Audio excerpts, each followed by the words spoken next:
Big breaking news మనం చూస్తున్నాము. సహస్రని చంపింది ఎవరు, ఎందుకు చంపాల్సి వచ్చింది అని ఇప్పటివరకు కూడా మనం అనుకున్నాము. 5 రోజుల నుంచి మిస్టరీ వెళ్ళలేదు. ఫైనల్ గా పోలీసులు ఎవరు చంపేశారో తెలిపారు. సహస్ర ఇంట్లో దొంగతనానికి వచ్చాడు 10వ తరగతి బాలుడు. అతనే సహస్రని చంపినట్టుగా తేల్చారు. వచ్చేటప్పుడు కత్తి తెచ్చుకున్నాడు ఆ బాలుడు. ఇంట్లోకి చొరబడి 80,000 దొంగతనానికి పాల్పడ్డాడు. డబ్బు తీసుకొని తిరిగి వెళ్ళిపోతూ ఉండగా అప్పుడు అక్కడున్న సహస్రాన్ని చూశాడు.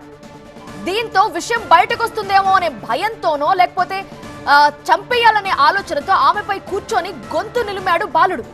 చనిపోయిందో లేదో అని తెలుసుకున్న తర్వాత ఆమె గొంతు కోసాడు బాలుడు. ఎట్టి పరిస్థితుల్లో బతకకూడదు అనే ఉద్దేశంతో విచ్చలవిడిగా ఆమెపై కత్తితో దాడి చేశాడు. కత్తి పోట్లున్నాయి ఆమె శరీరం మీద.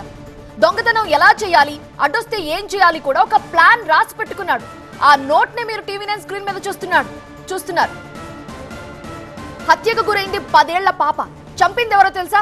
10వ తరగతి కుర్రాడు. 15 ఏళ్ల వయసులోనే క్రిమినల్ బ్రెయిన్ ఆ బాలుల్లో కనిపిస్తోంది.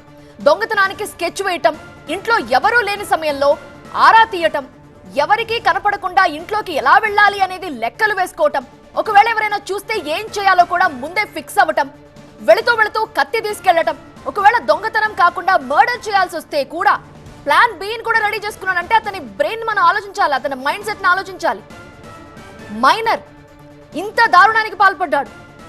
పక్కా ప్లాన్ గీసుకొని మర్డర్ తర్వాత కత్తి లాంటివి ఎలా పడేయాలి, అనుమానాలు రాకుండా దొరకకుండా ఉండేందుకు ఏం చేయాలో కూడా ఆలోచించాడు. అతను ముందుగానే రాసి పెట్టుకున్నాడు.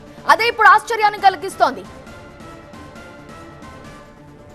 సో ప్రస్తుతం సహస్ర ఇంటి వద్ద సిచ్యువేషన్ ఏంటో వివరించడానికి మా ప్రతినిధి ప్రణీత లైవ్ లో సిద్ధంగా ఉన్నారు. ప్రణీత, నిజంగా ఎవరు ఊహించలేదు ఒక బాలుడు ఇంత దారుణానికి ఒడిగడతాడని చెప్పి. అసలు మర్డర్ కి ప్లాన్ వేసుకున్నట్టుగానే కనిపిస్తోంది. దొంగతనం చేసి ఎస్కేప్ అవడం ఏంటి, ఒకవేళ మర్డర్ చేయాల్సి వస్తే కత్తి కనిపించకుండా చేయడం ఎలాగా ఇలా అని చెప్పి పోలీసులు ఏమంటున్నారు? ఇలాంటి కేసు అసలు బహుశా వాళ్ళు కూడా ఇంతకు ముందు డీల్ చేసి ఉండనటువంటి సిచ్యువేషన్ అనిపిస్తోంది.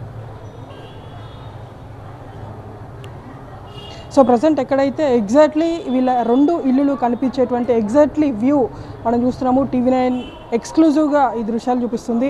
ఇదే బాలుడికి సంబంధించినటువంటి ఇల్లు. అండ్ ఇటు సైడ్ రైట్ సైడ్ మనకు కనిపిస్తున్నటువంటి పెంట్ హౌస్, ఈ డిషెస్ వెనకాల ఉన్నటువంటిదే బాలికకు సంబంధించినటువంటి ఇల్లు. సో ఎగ్జాక్ట్లీ పెద్ద డిస్టెన్స్ కూడా ఏమీ కూడా మనకి ఇక్కడ కనిపించడం లేదు. ఎగ్జాక్ట్లీ దాని నుండి ఒక కాలు పెడితే యువతలకి బాలుడు వచ్చే విధంగా కూడా ఇక్కడ ఉన్నటువంటి పరిస్థితి చూస్తున్నాము. సో ఎగ్జాక్ట్లీ ఇదే మార్గాన్ని ఆ బాలిక ఇంట్లోకి చొరబడేందుకు ఎంచుకున్నాడు. సో పక్కనే ఉన్నటువంటి బిల్డింగ్ కనీసం ఒక 10 మీటర్స్ డిస్టెన్స్ కూడా లేనటువంటి బిల్డింగ్ ఇది. సో ఆ బిల్డింగ్ నుండి ఈ బిల్డింగ్లోకి దూకడం అత్యంత ఈజీగా మనకి ఇక్కడ కనిపిస్తున్నటువంటి దృశ్యాలు. సో మెయిన్ ఈ బిల్డింగ్ ఏదైతే ఉందో, ఇప్పుడు మనం ఎగ్జాక్ట్ ఆపోజిట్లో చూస్తున్నటువంటి హౌస్ ఏదైతే ఉందో ఇదే ఇంట్లో సహస్రానికి సంబంధించినటువంటి ఇల్లు. ఈ గొడుగుల ఈ ఎయిర్టెల్కి సంబంధించినటువంటి బాక్సెస్ ఏవైతే ఉన్నాయో ఆ బాక్సెస్ లోపలికి వెళ్తే అక్కడ మనకు ఒక వాషింగ్ మిషన్ కనిపిస్తుంది. సో ఆ వాషింగ్ మిషన్కి ఆపోజిట్లోనే బాలికకి సంబంధించినటువంటి ఇల్లు ఉంది. సో ఎగ్జాక్ట్లీ దానికి ఆపోజిట్లోనే ఇక్కడ మనకు కనిపిస్తున్నటువంటి కర్టన్స్, మనకి ఇక్కడ డోర్ కర్టన్స్ కనిపిస్తున్నటువంటి ఇల్లు ఏదైతే ఉందో అదే బాలుడికి సంబంధించినటువంటి ఇల్లు. సో దా బిల్డింగ్ నుండి ఈ బిల్డింగ్లోకి దూకేందుకు పెద్దగా డిస్టెన్స్ అవసరం లేదు. సో ఆ బాలుడికి సంబంధించినటువంటి ఏజ్ కూడా చాలా చిన్న ఏజే కావడంతో ఈజీగానే అతడు ఆ బిల్డింగ్ నుండి ఈ బిల్డింగ్లోకి దూకి అమ్మాయి ఇంట్లో ఉన్నటువంటి డబ్బును దొంగలించి ఆ తర్వాత తను చూసినటువంటి నేపథ్యంలోనే ఆమె మీద అత్యంత పాశవికంగా హత్యకి పాల్పడ్డాడు. సో ఆ బిల్డింగ్ నుండి ఈ బిల్డింగ్లోకి వచ్చేందుకు అతనికి ఎవరైనా హెల్ప్ చేశారా, లేదంటే అతను ఒక్కడు మాత్రమే ఇంత రిస్క్ చేసి ఇదంతా చేశాడా అనేటువంటిది ఇప్పుడు పోలీసుల విచారణలో బయటపడాల్సి ఉంది. సో ఎగ్జాక్ట్లీ కొంచెం జూమ్కి వెళ్ళి చూస్తే కనుక ఎక్కువగా డిస్టెన్స్ అసలు కొంచెం కూడా మనకి ఇక్కడ కనిపించడం లేదు. ఆ గ్యాప్ కూడా చాలా చిన్న గ్యాప్ మనకి ఇక్కడ కనిపిస్తుంది. సో ఆ గ్యాప్ని దాటుకొని బాలుడు ఈ ఇంట్లోకి వచ్చేసి మొత్తం ఇంత దారుణానికి ఒడిగట్టాడు. దాదాపు 4 డేస్ తర్వాత కూడా అతడు ఎలాంటి తప్పు చేయలేదు అన్నట్లుగానే యథావిధిగా తన యాక్టివిటీస్లో పాల్గొంటూ వచ్చాడు. సో స్థానికంగా ఉన్నటువంటి రావుస్ స్కూల్లో ఆ బాలుడు 10th క్లాస్ చదువుతున్నట్టుగా కూడా తెలిసింది. సో ఆపోజిట్లో మనం చూసినటువంటి బిల్డింగే సో బాలుడికి సంబంధించినటువంటి ఇల్లు. సో ఆ ఇంట్లోకి ఆల్రెడీ పోలీసులు నిన్న నైట్ వచ్చి మొత్తం అతన్ని అదుపులోకి తీసుకొని అతన్ని విచారిస్తున్నారు. సో బాలుడి పేరెంట్స్ని కూడా ఆల్రెడీ పోలీసులు అదుపులోకి తీసుకొని విచారిస్తున్నట్టుగా కూడా తెలిసింది. సో ప్రజెంట్ అయితే ఇక్కడ మనకు కనిపిస్తున్నటువంటి వ్యూ మాత్రం క్లియర్ వ్యూది బాలుడికి సంబంధించినటువంటి ఇల్లు అండ్ బాలికకి సంబంధించినటువంటి ఇల్లు. సో ఈ రెండు బిల్డింగ్స్ మధ్య ఉన్నటువంటి గ్యాప్ కూడా పెద్దగా లేదు. సో దీన్నే అదునుగా చేసుకొని బాలుడు ఈ దారుణానికి ఒడిగట్టాడు. సో దానికి సంబంధించినటువంటి పక్కా ఆధారాలను కూడా పోలీసులు ఆల్రెడీ సేకరించారు. సో ఆ లెటర్ని కూడా బేస్ చేసుకున్నాడు.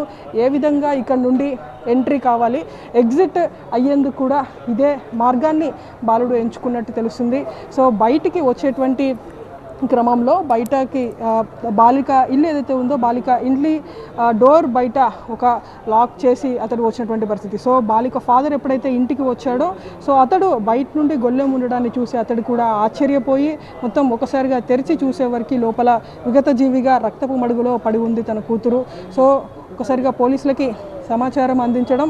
సో పోలీసులు ఇక్కడికి చేరుకొని మొదట అనేక మంది అనుమానితులు, సో ఈ బిల్డింగ్లో ఉన్నటువంటి ప్రతి ఒక్కరిని కూడా పోలీసులు విచారించారు.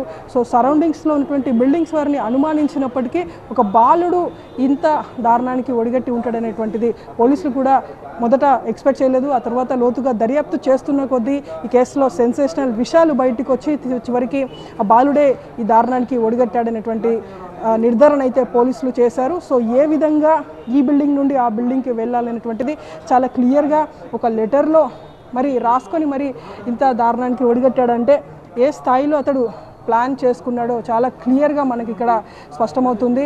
సో అంటే ఇది ఒక్క రోజులో జరిగినటువంటి ప్లాన్ కూడా అయి ఉండదనేటువంటిది పోలీసులు అనుమానం వ్యక్తం చేసినటువంటి పరిస్థితి. చాలా రోజుల నుండి పక్కాగా రెక్కి చేసుకున్న తర్వాత ఇట్లాంటి ఒక దారుణానికి ఉంటాడు అనేటువంటి అనుమానాన్ని కూడా పోలీసులు వ్యక్తం చేస్తున్నారు. సో ఆ రోజు ఏదైతే 5 days క్రితం జరిగినటువంటి ఇన్సిడెంట్ జరిగిన తర్వాత అతడు కూడా యథావిధిగా ఇక్కడ ఉన్నటువంటి జనాల్లో కలిసిపోయి అతడు కూడా ఏమీ తెలియనట్లుగా ఇక్కడ కొంతమందితో మాట్లాడినటువంటి సందర్భాలు కూడా ఉన్నాయని స్థానికులు చెప్పినటువంటి వర్షన్. కానీ వాళ్ళు ఎవరు కూడా మీడియా ముందుకు వచ్చి మాట్లాడేందుకు ఇంట్రెస్ట్ లేరు. సో బాలుడి కుటుంబ సభ్యులు మాత్రం ఎవరు కూడా మనకి ఇక్కడ కనిపించడం లేదు. కంప్లీట్ డోర్ అంతా కూడా పూర్తిగా లాక్ చేసి ఉన్నటువంటి పరిస్థితి. సో ప్రజెంట్ బాలుడి ఉండి ఇంకా అనేక వివరాలు రాబట్టేందుకు ఎస్ఓటి పోలీసులు నేబర్స్ ఏమన్నా అతను రెక్కి నిర్వహించినప్పుడు చూస్తున్నారు ఆ బాలుడు ఆ గల్లీలోకి రావటమో లేకపోతే ఆ ఇంటి ముందు తిరగటమో నేబర్స్ ఏమన్నా గమనించారా? ఈ విషయం బయటకు వచ్చిన తర్వాత ఇతనే చేశాడు ఇదంతా అని తెలిసిన తర్వాత నేబర్స్ తో మీరు ఏమైనా మాట్లాడారా? వాళ్ళు ఏమంటున్నారు?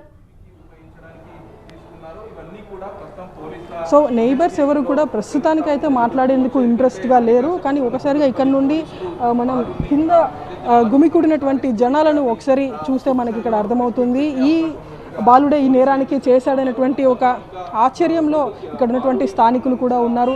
సో మొత్తం ఈ కాలనీలో దాదాపు ఒక 5-6 బిల్డింగ్స్ ఉంటే మొత్తం దాంట్లో ఉన్నటువంటి వాళ్ళందరూ కూడా బయటికి వచ్చి అందరూ కూడా గుమికూడినటువంటి దృశ్యాలు చూస్తున్నాం. ఎందుకంటే అత్యంత సెన్సేషనల్ కేసుగా ఉంది. 5 days నుండి కూడా అసలు ఎవరు చేశారో తెలియనటువంటి ఒక కేసులో 10th class బాలుడే అక్యూజ్డ్ అని తెలిసే వరకు ఒకసారిగా ఇక్కడ ఉన్నటువంటి జనం అంతా కూడా పూర్తిగా షాక్కి గురయ్యారు. సో అందరూ బయటికి వచ్చి ఇప్పుడే తెలుసుకున్నాం అనేటువంటి స్టేట్మెంట్స్ ఇస్తున్నారు తప్పితే ఎవరు కూడా 5 days నుండి ఇట్లా సస్పిషియస్గా తిరుగుతున్నాడని కానీ దానికి ముందు రెక్కి నిర్వహించడానికి కానీ ఎవరు కూడా చెప్పడం లేదు. కాకపోతే వీళ్ళు ఇచ్చినటువంటి ఇన్ఫర్మేషన్ ఆధారంగా పక్కనే ఉన్నటువంటి రావు స్కూల్లో అయితే ఆ బాలుడు 10th class చదువుతున్నట్టు మాత్రమే ఇక్కడ చెప్పారు. రిమైనింగ్ ఎలాంటి డీటెయిల్స్ కూడా బాలుడికి సంబంధించి కావచ్చు వాళ్ళ పేరెంట్స్కి సంబంధించి కావచ్చు ఇలాంటి డీటెయిల్స్ కూడా చెప్పడం లేదు. కాకపోతే వాళ్ళది ఓన్ హౌస్ కాదు, కేవలం ఇక్కడ టెనెంట్స్గా మాత్రమే ఉన్నారు అనేటువంటి సమాచారాన్ని కూడా ఇక్కడ ఉన్నటువంటి స్థానికులు అది కూడా కేవలం ఆఫ్ ద రికార్డ్లో మాత్రమే చెప్తున్నారు.